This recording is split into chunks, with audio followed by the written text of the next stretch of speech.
Garage. Aquí cabe todo el cine. Con Eric Estrada. Nuevo cine mexicano. Puentes.me.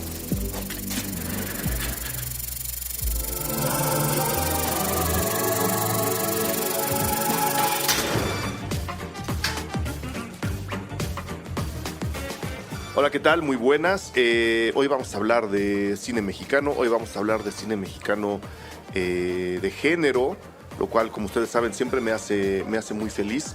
Hoy vamos a hablar de una película que se proyecta en el Festival Macabro de esta ciudad, que va a tomar por asalto a esta ciudad ya, o sea, desde ya. Yo soy Eric Estrada y les doy la bienvenida a un programa más de Cine Garage aquí en Puentes. Y sí, como les habíamos informado ya desde la semana pasada, el Festival Macabro está con todo. Están celebrando sus 15 años. Tienen películas de horror, terror, de género, de ciencia ficción, thriller, que abarcan prácticamente todo el mapa de Iberoamérica, lo cual se me hace una gran oportunidad para nosotros como espectadores y para ellos, para marcar y dejar el sello de sus 15 años, haciendo lo que los festivales tienen que hacer, marcar la diferencia, llevarnos a otros cines, llevarnos a otras historias, contarnos otros cuentos. Ellos en su rama y en su ramo, yo creo que lo están haciendo muy bien, y como para tratar, porque el festival es muy grande, el festival es inabarcable, para tratar de engordar un poco la plática alrededor de Macabro, que ya tuvimos además con Edna Campos, que vino muy amablemente a platicar todo lo que podemos ver, todo lo que van a hacer, las funciones en el Panteón. Aquí habrá una liga, la bitácora, para que ustedes puedan escuchar ese episodio también. Decidimos, a petición de ellos mismos, porque ustedes saben que aquí las cosas se hacen así. Si alguien levanta la mano y quiere venir, nosotros amablemente o mientras se pueda, porque a veces los tiempos no dan, abrimos el espacio. Para eso están los espacios de Puentes, para eso están los espacios de Cine Garage. Entonces Carlos Meléndez, director de Histeria, levantó la mano y dijo: oigan, yo quiero ir a hablar de mi película, yo quiero que la gente sepa que mi película está en Macabro, y quiero platicarles de qué va el asunto. Entonces, efectivamente, Carlos Meléndez se autoinvitó a este programa y nosotros lo recibimos con mucho gusto para hablar de Histeria. Carlos, mil gracias por haber levantado la mano, por picarnos la costilla y por estar aquí para este episodio. Eric, al contrario, muchísimas gracias a ustedes. De verdad es un gran honor, sobre todo, estar contigo, porque, como te decía, bueno, yo sigo el programa desde hace mucho. Entonces tenía ya las ganas de... Si había un programa donde quería yo que vieran mi película y que la comentaran, era este. Entonces por eso fue que dije, no, tengo que avisarles. Tengo que avisarles. Aquí estamos, no, al contrario, mil gracias por escucharnos, por estar al tanto de lo que se hace en Cine Garage. Lo hacemos con mucho gusto, la verdad. Entonces, Histeria, ¿por dónde empezamos? Porque yo en algún momento, como la tenía un poco fuera del mapa, uno tiene que ver de repente más cine del que se debe, claro, ¿no? O sea, sé que suena contradictorio, pero a veces se ve más de lo que se debe.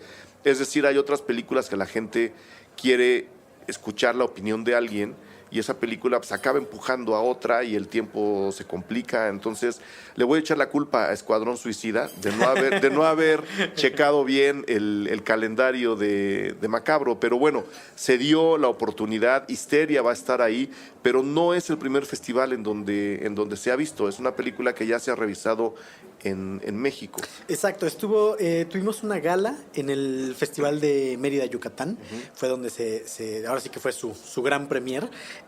Afortunadamente, bueno, pues hubo muy buena respuesta. De hecho, fue la función de estreno y pues ahora sí que a petición del festival y del público nos abrieron una segunda función que tuvimos la oportunidad de llenar, y pues fue una experiencia increíble, ¿no? Y bueno, ahora en Macabro, yo le tengo mucho cariño al Festival Macabro. Ya he presentado antes ahí cortometrajes, entonces me he formado desde ser audiencia del festival ahora como realizador cuando presentaban mis cortometrajes, y pues ahora es un verdadero gusto poder presentar el largo en Macabro, que va a ser pues, la primera vez que se muestra, pero aquí en la Ciudad de México. Ciudad de México es el famoso estreno chilango. Exactamente, el estreno chilango. Que ahora es bien raro, hay muchas películas que buscan el estreno chilango. Ah, claro, sí. O sea, que sí, ya claro. se han visto, que ya han ganado premios, que ya se estrenaron en no sé dónde, y dicen, pero yo quiero que mi película se vea en la Ciudad de México. Sí, claro, lo que pasa es que, bueno,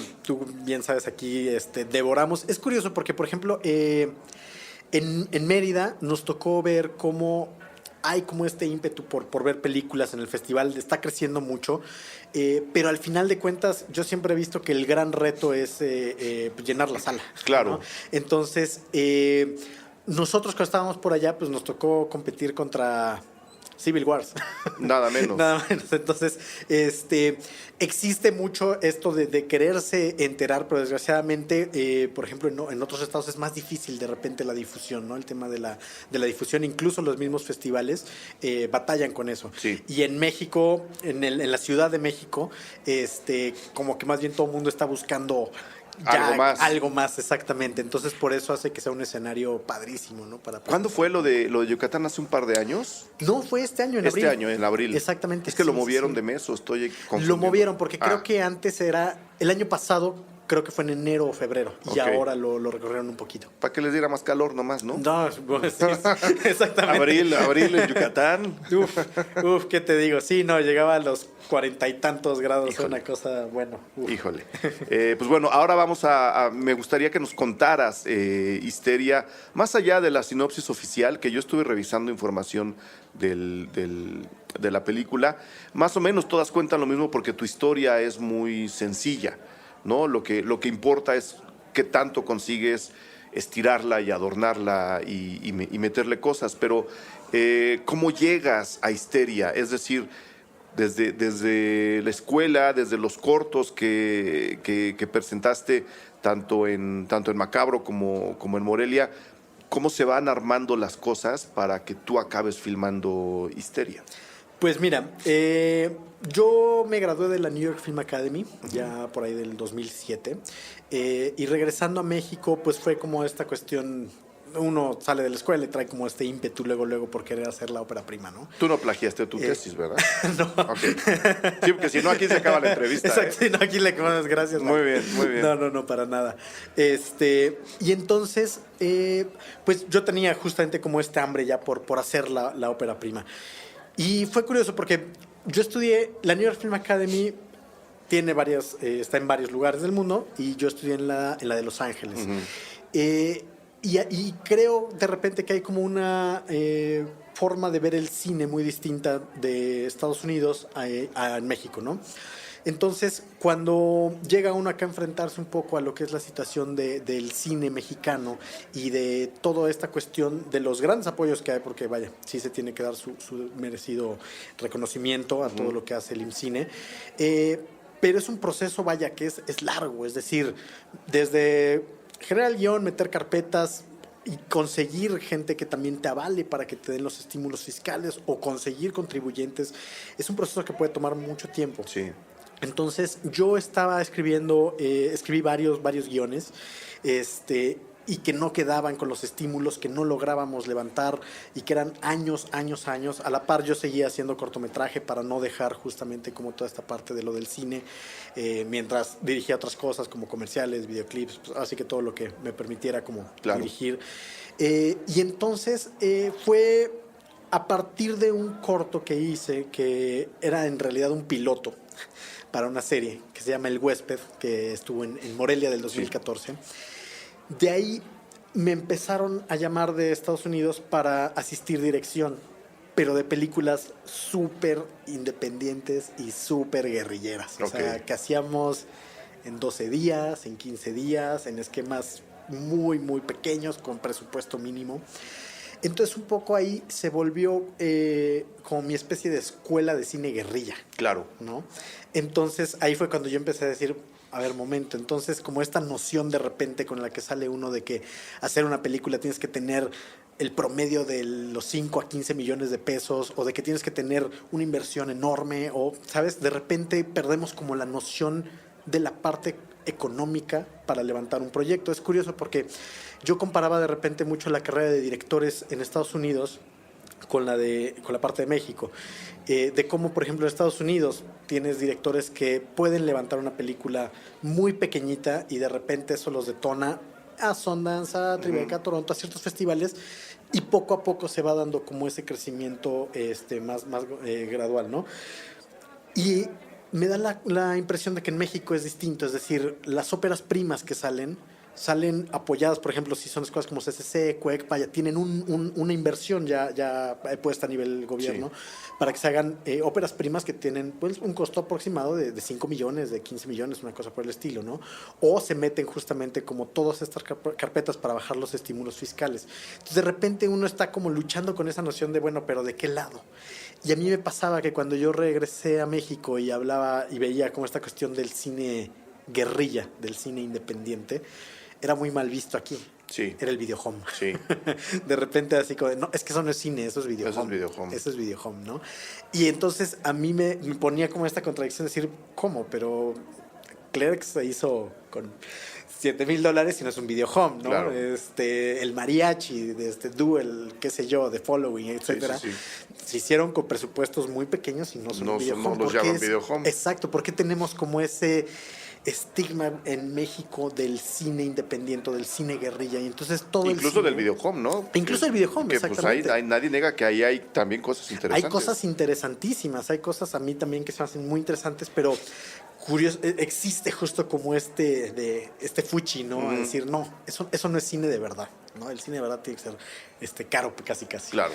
Entonces, mientras yo estaba asistiendo dirección en Estados Unidos para estas películas independientes, yo veía cómo iban creciendo esas películas en festivales, yo veía los resultados y decía, oye, esto se ve bien, se puede hacer una película así, ¿no?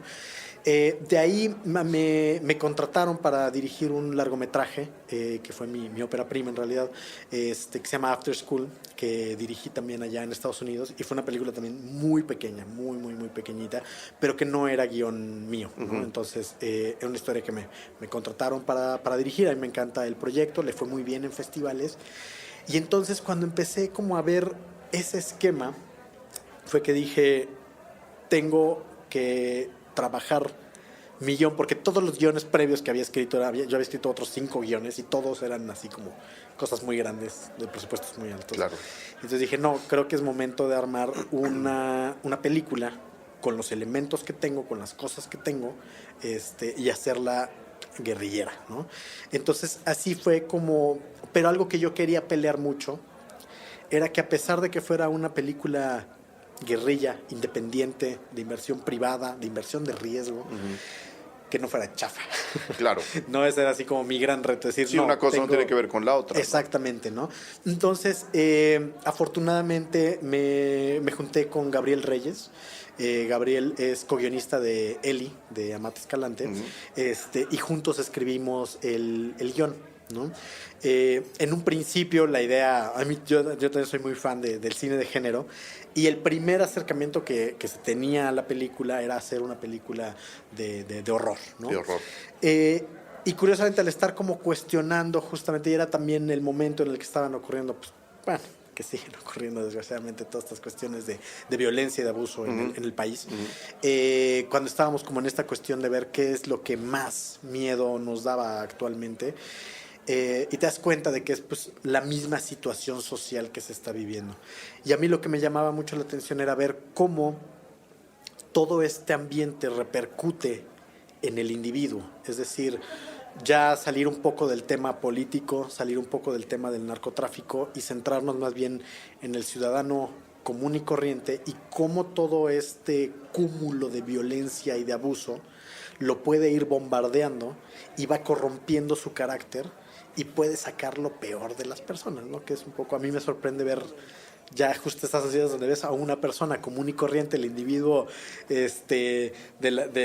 normal, perder los estribos y volverse un animal y sacarlo más violento. Entonces yo decía, es brutal. Y yo lo veía conmigo mismo, es decir, de cómo mi carácter iba cambiando tras oír tanta noticia y ver tanto bombardeo relacionado a la violencia, relacionado al abuso, y cómo vas uno soportando muchas cosas en relación a la violencia, desde la forma en la que nos hablamos, desde la relación en pareja, desde la forma en que manejamos. Entonces me llamaba mucho la atención justo ese armado psicológico, decir cómo puede todo ese ambiente y ese entorno enfermar a un individuo y corromper todos sus valores, ¿no? Entonces de ahí fue que compartiendo pues mucho también este sentir con Gabriel, que nos sentamos a escribir la película, y sobre todo muy en base a las cosas que sabíamos que teníamos o que podíamos conseguir. Claro, pero cuando esta película que tenías ahí en la lista de lo que quiero hacer era un proyecto de horror, ¿tenía algo que ver con esta historia y luego le fueron quitando elementos para que quedara como quedó? ¿O era una idea completamente diferente que se desechó en su totalidad y acabaron reescribiendo o escribiendo Histeria? De hecho, la estructura al principio era muy similar, es decir, teníamos como una cuestión de thriller psicológico. Nada más que en una versión de hecho, una previa a la que se filmó, se volvía al final una cosa de gore y de slasher así. Que yo esperaba brutal. eso, ¿eh? Yo estaba esperando eso. Los últimos 10 minutos eran así una masacre y era un bañar de sangre la pantalla, ¿no? Y cuando decidimos bajar un poquito el tono y que se volvió curiosamente hacia algo más social, fue porque el desarrollo de la historia como que estaba muy cocidito, muy de poco a poquito, ¿no? Era un desarrollo sí muy psicológico que queríamos ir haciendo poco a poco, y lo que ocurría es de que era tan brutal el final que cancelaba todo lo demás. Y entonces ahí fue cuando dijimos, con el dolor en el pecho, y esto, tío, fue así de casi a un mes de rodar, decir no, necesitamos cambiar el final. Y era por eso, porque sentíamos que descompensaba muchísimo, porque eran como 60 minutos de estar cosiendo a bordado fino para que al final se reventara. Entonces era muy desbalanceado. Entonces dijimos, no, vamos a tener que compensar un poco de tal forma de que se sienta más unificado la película. ¿Y en qué momento deciden o por qué se decide hacer una película pues tan realista, le voy a llamar así, tan ¿cómo lo podría explicar? Tan metida en el margen, ¿no? Porque están describiendo, como dices, este desbarranco psicológico que tiene tu personaje, todo lo va afectando, le van golpeando la mente por muchos lados, pero sin embargo el desarrollo visual de la película, la forma, está muy metido en la realidad. No hay nada que te indique, excepto las propias actuaciones, en este caso de Héctor Koutsifakis, no hay nada que te indique que él se está quebrando en la cabeza, por dentro. Visualmente la película está muy resanada. ¿Por qué se decide mantener esa forma? Claro, pues mira, en realidad creo que fue un poco por necesidad. Por lo mismo o sea, es una película que se hizo en 18 días. Entonces, nuestro rango para maniobrar a cuestión y con un presupuesto, tío, súper limitado. Entonces, era como muy difícil en realidad por dónde movernos. Entonces, mucho de la puesta en escena, mucho de la puesta en cámara, incluso la misma propuesta que se tenía de arte, iba muy en relación a lo que podíamos hacer, ¿no? Entonces yo creo que fue un poco por ahí, porque sabíamos que si nos íbamos también algo mucho más estilizado, tal vez como con otra postura narrativa, lo que iba a consumir era tiempo que no teníamos. Entonces creo que fue por ahí un poco que se decidió así como volverla una especie de thriller psicológico, pero que estuviera realmente en esta cuestión como de drama de personaje, ¿no? Entonces sí que el desarrollo progresivo de la psicosis, incluso en lo que intentamos apoyar más fue a nivel audio, a nivel sonoro, fue donde intentamos como compensar esa parte, ¿no? Que se tenía un poco la intención como de volarnos la barda, pero también sabíamos como justo creo que pues tuvimos que aterrizar un poco la película, por decir como valorar justo como las cosas que teníamos y que eso marcara un poco la película que podíamos hacer. Y decides apoyarte en las actuaciones, en consecuencia, ¿no? Totalmente. ¿Cómo trabajas con tu reparto una historia así, diciéndoles, oye, mira, visualmente va a estar de este lado, todo depende de ustedes?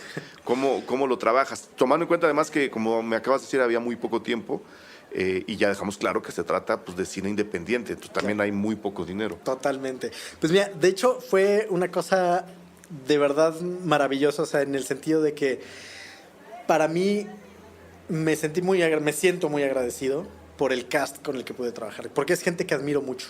De entrada, yo sabía que quería a Fernando Becerril, sabía que quería a Noé Hernández. Poder conseguir para mí a Enrique Arreola fue así como de nada, porque me encanta ese actor, me encanta su trabajo, es un monstruo en pantalla. Y Héctor y Sharon, ellos fueron los que entraron por casting. De hecho, Héctor iba a hacer otro personaje, y él nos insistía, no, hazme el casting para el protagónico. Y yo le decía, no, Héctor, es que yo te veo ya para este otro personaje, ¿no? ¿A quién tenías en el protagónico? Ay, no puedo decir, es que fue una historia. No, pues ¿por qué no? La película ya está hecha y pues, Héctor hace un gran trabajo. Sí, es que hubo ahí todo un tema. Te diré a grosso modo, pero híjole. No te voy a presionar, ya sabes que este es un programa libre y abierto. Lo que resultó ser fue esto, mira. Cuando desarrollamos un poco la película, iba a participar otro actor que a mí me gusta mucho, que admiro mucho, que es un gran amigo, y que en su momento yo estaba seguro que él iba a ser el protagónico, y yo ya lo tenía cerrado y apalabrado todo. Y entonces llega Héctor a hacer el casting para otro personaje. Y entonces a mí me encantó para ese otro personaje. Y Héctor me insiste y me dice, por favor, hazme el casting para el protagónico. Y yo le dije, Héctor, es que ya tengo pensado otra persona. Y dice, por favor, hazme el casting. Nada más dame un chance. Total, si no te gusta, no me gusta, así ya. ¿no? ¿Sí? Sí, ya me quedo con el otro. Total que dije, bueno, va, ¿qué puede pasar? Y en eso llegó Héctor. Me acuerdo mucho porque desde que llegó al casting, llegó así casi ya vestido con el personaje. Llevaba un detalle que al productor le gustó mucho, que llevaba su anillo de compromiso, ¿no? Y entonces el productor se le dijo, oye, ¿y eso? Y le dijo, no, pues lo traje para el personaje, ¿no? Y hizo el casting y yo me quedé así de, maldita sea, es él. Entonces obviamente me metí en un lío enorme porque tuve que cancelar al otro actor que ya teníamos todo así como muy cerrado. Y que yo le decía, bueno, es que, fue un pleito grande. Pues, fue un tema grande que incluso en otros festivales se llegó a correr la voz de lo desgraciado que yo era, pero que yo sabía que era lo correcto para la película, ¿no? Y en ese tipo de decisiones, pues el que manda es la historia, el que manda es la película, ¿no? Claro. Y creo que definitivamente fue la decisión correcta. O sea, Héctor hace un trabajo sensacional, es un monstruo. Y además, tomando en cuenta, como dices, el tiempo. O sea, yo sí quería, y bueno, después se unió, él mismo nos recomendó a Sharon.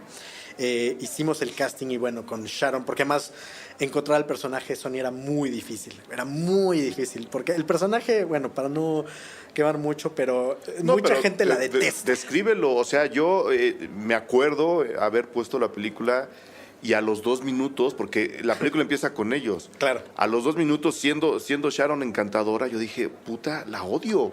O sea, todo el mundo la detesta. La odio, o sea, apenas van 2 minutos y ya la odio. Claro. Y eso justamente era algo que, o sea, hicimos un casting larguísimo y veíamos actrices y actrices de calibre ya conocidas y no daban ese nivel de ira. Sí. Y algo que tenía de que ira tener. Tácita. Exacto. Porque no es que el personaje grite. Exactamente. Que eso es justamente lo que queríamos lograr. O sea, al final de cuentas, la historia, el tema central, pues es la violencia, ¿no? Y es, hablando justamente de la historia, es esta violencia, cómo se va conteniendo y cómo la vamos a explorar. Y entonces, había algo muy interesante cuando yo les decía a Sharon y a Héctor en los ensayos, que esta era una película que tenía que ser una película sin clemencia. Tenía que ser una película en la que todos tenían que ser unos hijos de la chingada, donde todos tenían que tener algo de... No, o sea, yo lo que quería era como quitar esa barrera moral, esa barrera ética, esa barrera de cualquier cosa y explorar justamente a fondo en todos los personajes de una u otra manera el tema del odio, ¿no? El odio más puro. Entonces, era muy interesante porque, como dices, esa rabia, ese odio, ese fuego, no necesariamente es muy fácil llegar al ¡ay! El grito. Claro. Esa es la parte sencilla. La parte es cuando tienes contenido y tienes esa barrera social todavía que ese es justamente también como parte del tema de la película. Esa ligera línea social y de normas que existen entre llegar y matar a alguien y decir me tengo que contener pero tengo todas las ganas de hacerlo. Sí. Porque a mí me llama mucho la atención cómo en la calle, en el día a día, de repente, qué sé yo, se te cierra un coche y las cosas que uno piensa. Y a mí me pasaba cuando desarrollamos el guión, que yo estaba como en ese nivel de neurosis que yo me aterraba incluso de lo que ya eran mis propios pensamientos, de lo que piensas, así de que se muera desgraciado, si pudiera le saco los ojos y te lo guardas. Pero cuando te das cuenta de lo que estás pensando, es brutal, es brutal las ganas que tienes de destruir. Entonces, para mí era muy importante justo tener como actores que pudieran ser muy precisos en esa cuestión de lo del odio. El personaje de Sharon fue muy interesante porque, digo, muchas actrices fueron, pero al final el personaje de Sharon, porque mucha gente sale diciendo así como de la detesto, y mucha gente me dice así como conozco muchas mujeres así. Y tiene un arco. Todos conocemos gente sí, así, claro. ¿no? Sí. Y tiene un arco muy importante esta Sharon, justamente, que es, ella empieza siendo como la fuerte, y poco a poco, conforme cambian los papeles, justamente, y ella se va poco a poco quebrando. Entonces la idea era hacer a una mujer que tuviera un carácter de la chingada, pero que aún así uno pudiera, tal vez no empatizar, pero sí entender. Que conoces gente así, que existe, ¿no? Entonces, lograr ese rango fue muy difícil. Fue muchísimo tiempo de casting hasta que Héctor dijo así como de checa a Sharon, mira a Sharon. Y cuando la vimos y fue como la mezcla que más tenían ellos dos, fue brutal. Entonces, mucho de la ventaja, o sea, como dices, el peso real de la historia tenía que estar en los actores y tenía que estar en los personajes. No era como una historia tanto como de acción o de plots o cosas así. Todo está en la actuación. Entonces, por eso insistíamos mucho como en un cast muy fuerte y que en el caso pues, de ellos, que fueron los principales, hicieron un trabajo increíble y que además, justamente siendo ellos tan profesionales y actores de ese calibre, la ventaja es de que previo en la preproducción, sentándonos, leyendo el guión y contándoles por dónde iba el asunto, al momento del rodaje era mucho más rápido. Claro. ¿no? Entonces eran 2, 3 cosas, pum, y sabían dar. Y algo que fue muy padre es de que en realidad casi toda la gente involucrada en el proyecto se involucró mucho por el guión y porque todos cargaban ese sentir. Claro. ¿no? Eso fue lo que jaló a que dijeran, le entro al proyecto. Que para allá va mi primera pregunta después del corte que tengo que hacer en este momento en el programa. Entonces déjame lo hago y regresamos con esa pregunta que es creo que lo que más me inquieta de la película. Ok.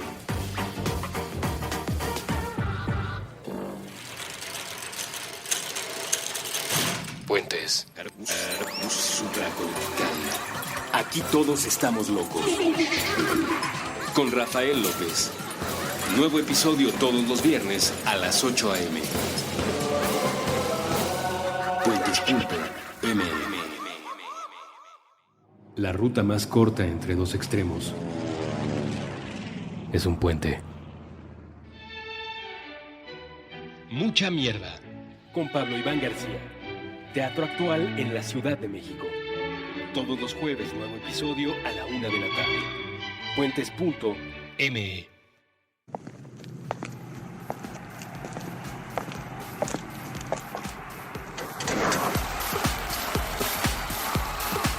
En contradicción del aislamiento.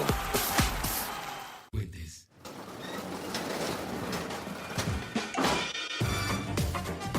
Puentes.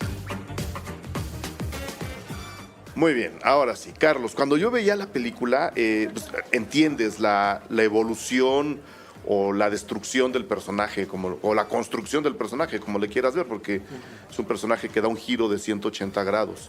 Y el personaje de Sonia, el que hace Sharon, pues también, ¿no? Como dices, van cambiando. Y uno entiende que hay cosas que se están acumulando en la cabeza de los dos, principalmente en la de él. y especialmente al final, y viendo el final de la película, que no voy a contar, yo decía, tengo un pequeño problema con lo que está pasando en la película. No sé si es una película de desahogo de quien nos la está contando, de decir, yo quisiera hacer esto y no puedo, o es una película que señala que hay una realidad que está provocando que nosotros tengamos una presión que no deberíamos tener en la cabeza. Y veo las dos. Y mi problema, que me pasa con muchas películas, es una deformación mía quizá, es que no alcanzo a detectar en cuál de esas dos partes, o si hay alguna otra, es donde está parada la película. Es una película de decir, estoy harto, vamos a soltar toda la presión por aquí, o es una película que dice, ojo, porque hay mucha gente que está sufriendo esto por una realidad de la cual no tiene la culpa directa. Exacto. De hecho, bueno, justo ese es mi problema con la película. Te entiendo perfectamente. Y es que justamente algo similar nos preguntaban en Mérida, ¿no? Una señora nos decía que justo como qué era lo que quería decir la película, ¿no? Y yo lo que contestaba es, y sigo creyendo, es no es una película que de entrada de una respuesta. Por eso creo que va más justo en la mano a señalar. Y yo decía, porque desgraciadamente yo no sé cuál es la respuesta. No sabemos, no sí, lo exactamente. Sé, no lo sé. Lo que queremos hacer con la película, y cuando escribíamos el guión, incluso cuando estábamos en la etapa de producción, se discutía mucho esto, ¿no? Como del cierre de la película, de qué postura era la que tenía. Yo decía, es que yo no me siento con yo no tengo la certeza para decir cuál es la respuesta, no lo sé. Veo tantas cosas que están ocurriendo en el país, a nivel global, es algo que ocurre en el mundo. Está ocurriendo en el mundo entero, sí. ¿No? Y que no sé cuál es la respuesta. No sé si la respuesta es salir y aniquilarlos a todos, o si la respuesta es tener como cada quien su desahogo. No lo sé.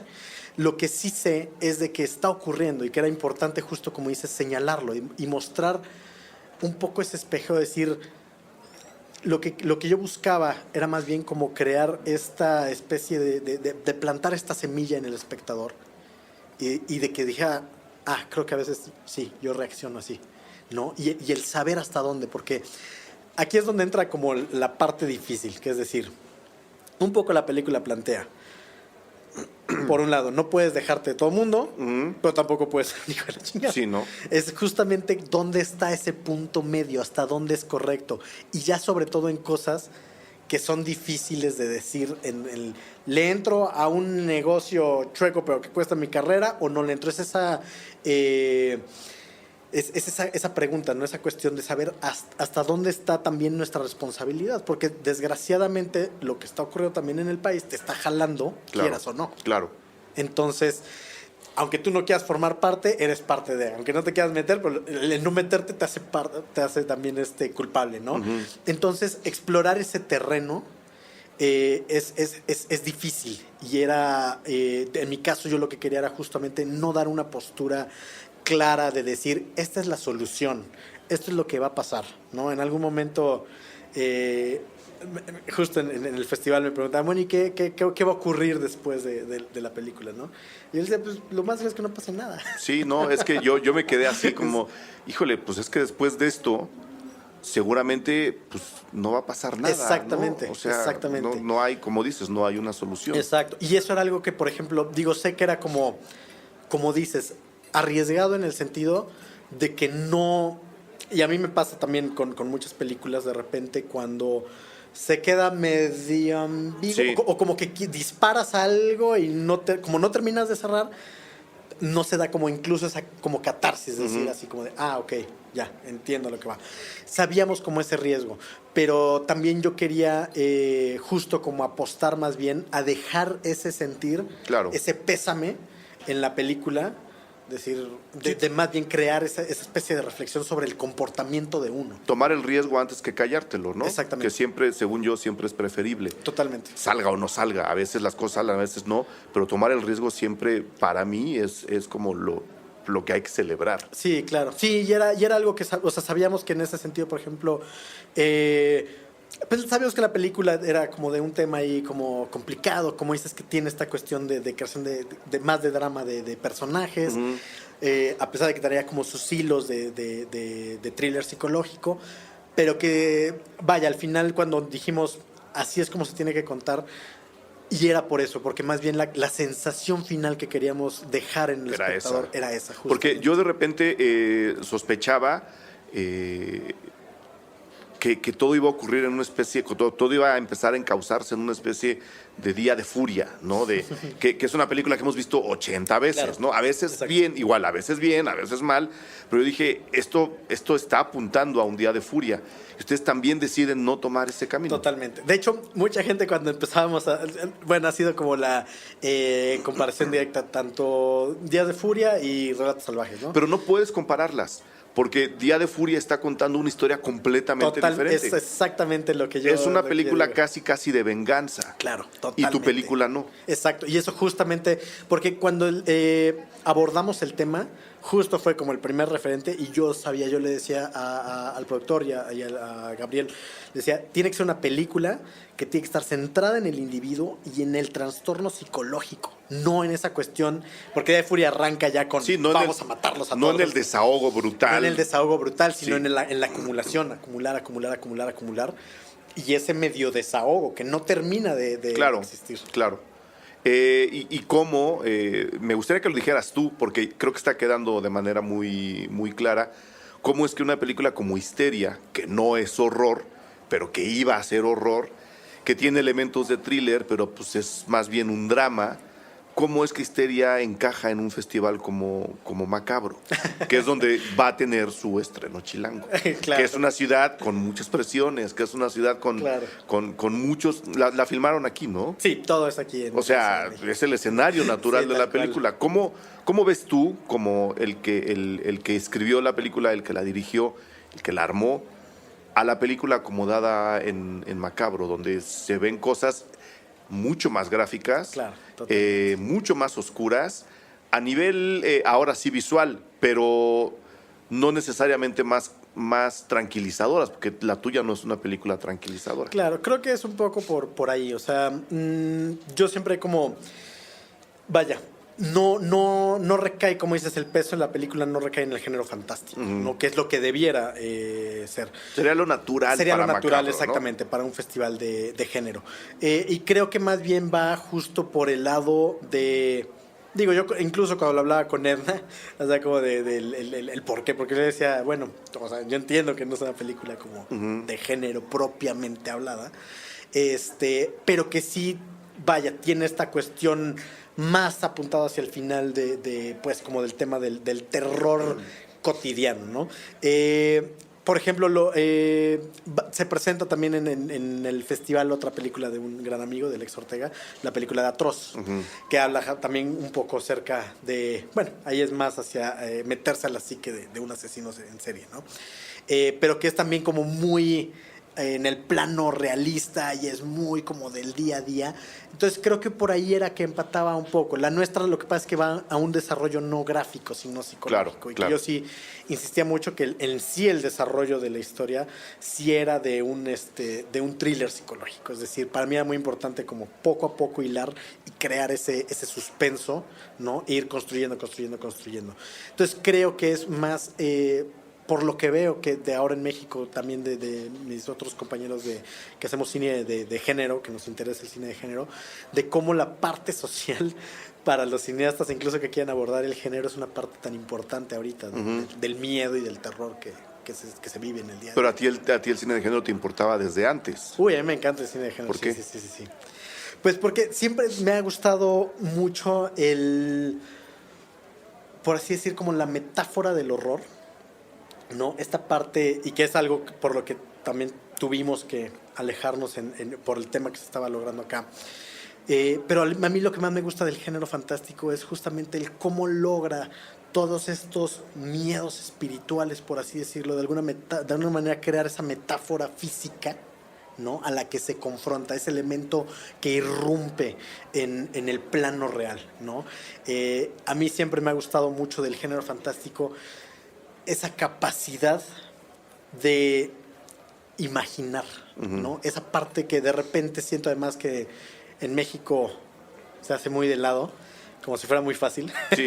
que es muy difícil, es un gran reto. De hecho, la mayoría de mis cortos son de corte de género fantástico y bueno, ahora aprovechando el espacio. Adelante. Mi siguiente proyecto es uno de los segmentos de la segunda parte de la película de México Bárbaro. Sí. Entonces, que es también, ahí ya es fantástico a todo. Sí, ahí sí hay que enseñar, ¿no? Exactamente, Ahí sí hay que sí. enseñar. Entonces, a mí me gusta mucho justo eso, como la capacidad de generar elementos que irrumpan en la realidad y que al final de cuentas son metáfora de lo que vive internamente el hombre, ¿no? Ujú. Esta cuestión de, a veces de repente en el plano real creemos que sabemos todo Y no. estamos muy lejanos. Pero, entonces, ¿tú consumes cine de género cotidianamente? Sí, sí, bastante. Sí, ¿Qué tipo de películas te gustan más? ¿O hay algún director ahí que tú hayas dicho, mira, Histeria tiene incluso un poquito de fulano, un poquito de sutano? Bueno, si yo te dije así como cuál hubiera sido mi highlight para Histeria. Sí, no, te lo pregunto, ojo, porque la siguiente Claro. pregunta es, ¿qué habrías hecho con Histeria con 10 millones más? Esa es la siguiente pregunta, así que agárrala, porque normalmente suelo preguntar esto porque a mí se me haría un ejercicio normal de alguien que está filmando una película. Y de hecho, cuando la gente me dice, oye, ¿cómo ves el guión? ¿Cómo que te cuentan lo que van a filmar? Digo, ok, sí, agárrale por aquí, pero revisen estas películas. Claro. A mí se me haría natural que un director dijera, a ver, señores actores, vamos a tener una sesión, vamos a ver esta película, Claro. no porque quieras algo igual, sino nada más como para inspirar, claro, un referente emocional, Totalmente. no necesariamente para copiar. ¿Hubo alguna película así que tú dijeras, tenemos que revisarla para Histeria? De hecho, te voy a decir algo. A mí el género fantástico es el género que más me gusta. Y en fantástico englobo horror, terror, fantasía, cine noir, etcétera. Claro. Y es el que más me cuesta trabajo. Es el que más amo. Es que y no es es el fácil. que más me cuesta trabajo y por eso lo admiro tanto. Yo no sé por qué la Porque gente no es lo fácil. desprecia, si es bien Claro, difícil. totalmente. Y de hecho, si a mí me preguntas, tal vez la forma en la que está contada Histeria era porque de cierta manera yo me daba cocos y me daba cocos y me daba cocos y decía, ¿cómo vuelvo esto una película de género? Hasta que dije, no, lo que estás abordando no es de género. Ujú. Desde el momento en el que estás tomando como tu parte hostil, la parte social, te estás plantando en una postura social. Porque Claro. sí tiene una carga social importante. Que para mí, te digo, cambiando del guión anterior a fue como la parte más difícil. De decir, no Hay es una que quitarle, película de sí. género.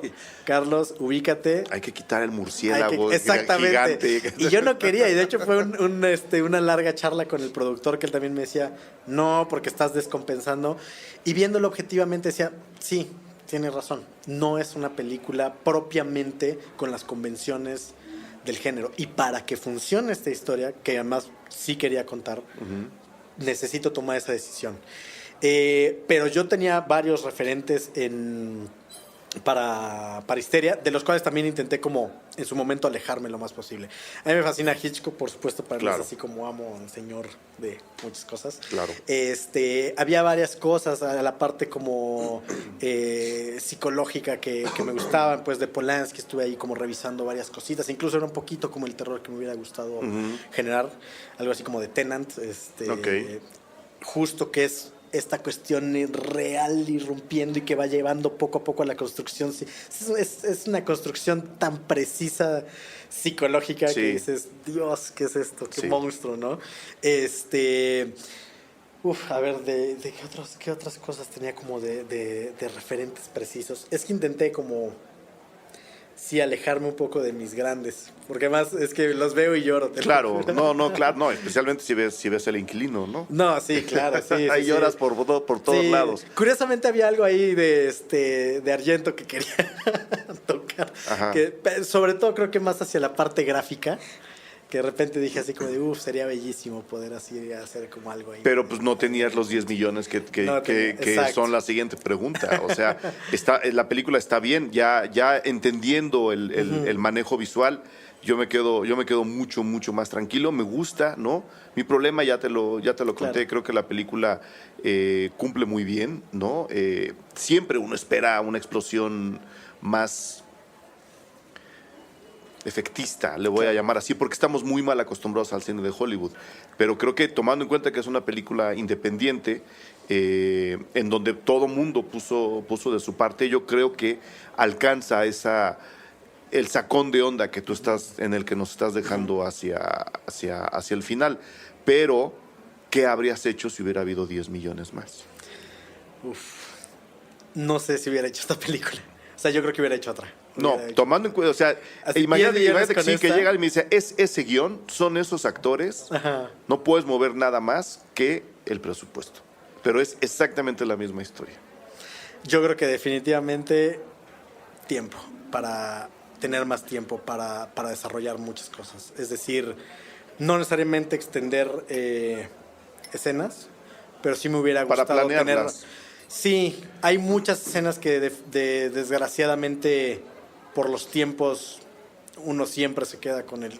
Sabes que funcionan, Sí, pero pero siempre también es ese- sabes dónde se ve sabes dónde se ven lo los que no hilos. se tiene que ver. Sí. Exactamente, entonces definitivamente para mí me hubiera quedado con el mismo elenco, eso sí, pero creo que hubiera construido un poco más la paleta de color, tal vez a nivel de diseño de producción, hubiera como dado más, porque literalmente eran los muebles de la chica de arte, los de Claro. su sala que encueró. O sea, había un par de cosas de paleta de color que me hubiera gustado como construir y desarrollar un poco más, y creo que ganando más tiempo para el cuidado de cada una de las escenas, también creo que me hubiera permitido a nivel puesta en escena y puesta en cámara tener otra narrativa que podría haber sido justamente lo que en algún momento decías. Creo que esa cuestión del el trastorno psicológico Sí. se podría haber narrado de otra manera con las herramientas y el tiempo suficiente para decir, Claro. cámara se vuelve la cabeza de este hombre. Sí, sí, sí. Lo intenté hacia el final de la película, que ya se vuelve ahí como una cuestión más alocada a nivel visual, pero que me hubiera gustado ir como construyendo Con poco más, a poco sí, a lo largo de... Y sin embargo, se aprende mucho en rodajes rudos como este, ¿no? Totalmente. Te he de decir algo, yo llevo muchos años intentando levantar películas por medio de estímulos y con presupuestos mucho más grandes. Y de repente y me ha tocado también producir películas independientes, y tiene un sabor el cine guerrilla, Sí. de que, no sé, para mí se siente muy bien. Sobre todo, por ejemplo, algo que a mí me deja muy satisfecho de Histeria, es de que mucha gente veía la película y me decía que no se veía tanto como la carencia de presupuesto, ¿no? O sea, me decían así como de...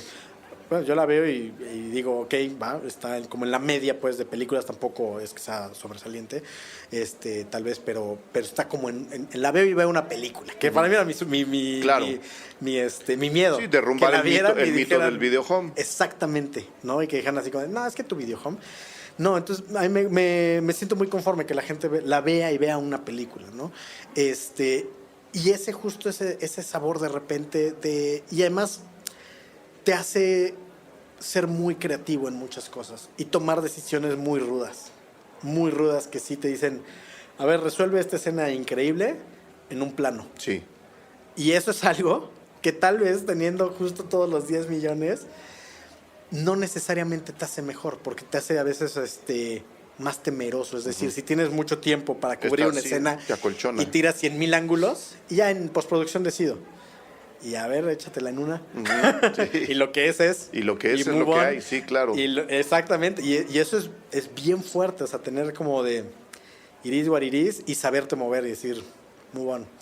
Y creo que de alguna manera también lo que te permite el cine independiente es, de cierta manera, aprender un poco más rápido, en el sentido de que yo no quiero pasar 5 años en levantar mi siguiente proyecto. Claro. ¿No? Y de repente a mí, cuando veo cómo hacen cine algunos directores en México, y que es justamente como esta espera, y que me dicen, hice esta película, y 5 años después saqué esta otra. Dije, yo no me creo lo suficientemente talentoso como para hacer 2 películas y ser ¡wow! Yo creo que yo necesito hacer más.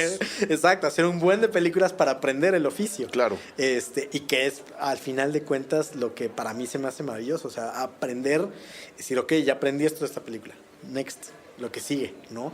Y darte como esa capacidad y ese permiso de decir, bueno, hagamos algo pequeño y aprendamos. Claro, y yo, esto ya no tiene nada que ver contigo, pero lo estás platicando de alguna forma. Yo creo que el cine de género, el thriller, el terror, la ciencia ficción, merecen más de los apoyos que tú has buscado y que no te han dado. No lo digo por tu caso, pero tu caso está entre ellos. Claro. No, creo que sí, a la hora de que quien da los dineros califica proyectos, debería tener un margen Claro. poquito más amplio, porque es un cine que le ha dado a este país mucho. Muchísimo. Y es un cine que tiene por lo menos 3 festivales en este país. Totalmente. ¿No? O sea, festivales de cine de horror o de género fantástico, nada más en este país que yo conozca así de bote pronto, hay 3. Totalmente. Entonces creo que sí merece pues un apoyo real y un apoyo más abierto. Sí, totalmente. Y además yo creo que también es importante tanto que las instituciones como la audiencia se quiten de la cabeza de repente la idea de que el cine de género mexicano es malo. O sea, siempre dicen, ¡ay! El Santo. Y aún con sus reservas yo les digo, perdóname, sí, no, pero las películas del Santo... Vamos a revisarlas, sí. Revísalas bien a detalle Sí. y vas a darte cuenta de que aún en la época eran cosas muy, muy bien cuidadas. Con los recursos que tenían. Que habían. Pero eran historias bien contadas. Sí. Y que tenían su momento de emoción y por eso han perdurado. Y que llenaban salas. Y la gente salía emocionada. Y es lo que yo decía. De repente yo me peleo mucho un poco en el sí, bastante. Con la gente de repente que tira demasiado al cine personal de autor. Uh-huh. Y yo no tengo absolutamente nada en contra de ello. A mí también me encanta Bergman y me encanta Fellini, ¿no? Los admiro mucho. Pero no me gusta que desprecien lo difícil que es entretener. Sí. Y más ahorita. Tener a una persona sentada en una butaca 90 minutos ahorita es un gran reto. O sea, que hasta los grandes estudios están sufriendo. Y sobre eso, a eso darles una emoción y a eso darles una idea. Es un reto enorme, que a mí me llama mucho la atención. Y justamente creo que el género te permite jugar con eso, exactamente. Y además ahorita hay grandes directores, compañeros que están haciendo cosas maravillosas dentro del cine independiente de género. O sea, de verdad... Lex Ortega, Isaac Svan, Adrián García Bogliano, Diego Cohen, o sea, hay cosas que yo los veo y digo, qué buena factura, qué buena historia. Sí, ahí hay todo un grupo de directores y de productores Totalmente. Y de guionistas que están trabajando al margen, ¿no? Sí, que dices, de entrada dices, qué buena factura, esto no es un video home. Sí. Y se hizo con lo que tal les costó un video home. Sí, seguramente. Pues bueno, Carlos, mil gracias por haber venido a platicar con nosotros. Muchísima suerte con Histeria en Macabro. Ahí nos van avisando cómo le va. Claro. ¿Solo hay una función? Hay dos funciones. Una es en Cineteca Nacional, la otra va a ser en el Chopo, nada más que la del Chopo todavía no tengo la fecha exacta. Pero si revisan el calendario de Macabro. Pero en la página de Macabro ahí lo pueden ver definitivamente. Muy bien, Sí. Pues mucha suerte. Muchísimas gracias. Ahí nos cuentas cómo les fue y suerte con lo que venga. No sé si tengas ahí ya algo en fila. Justamente volviendo al género, ahora mi segmento ya es hora para México Bárbaro 2. ¿Y después de eso? Y después de eso, ahorita justamente estoy de nuevo coescribiendo con Gabriel una nueva película que ahora sí va a ser 100% de género. Ok, muy bien. Cuando haya nombre nos avisan. Claro que sí, por supuesto que sí. Muchísimas gracias.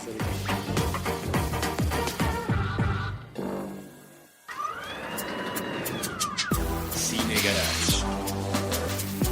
Aquí cabe todo el cine. Con Eric Estrada. Nuevo cine mexicano. Puentes.me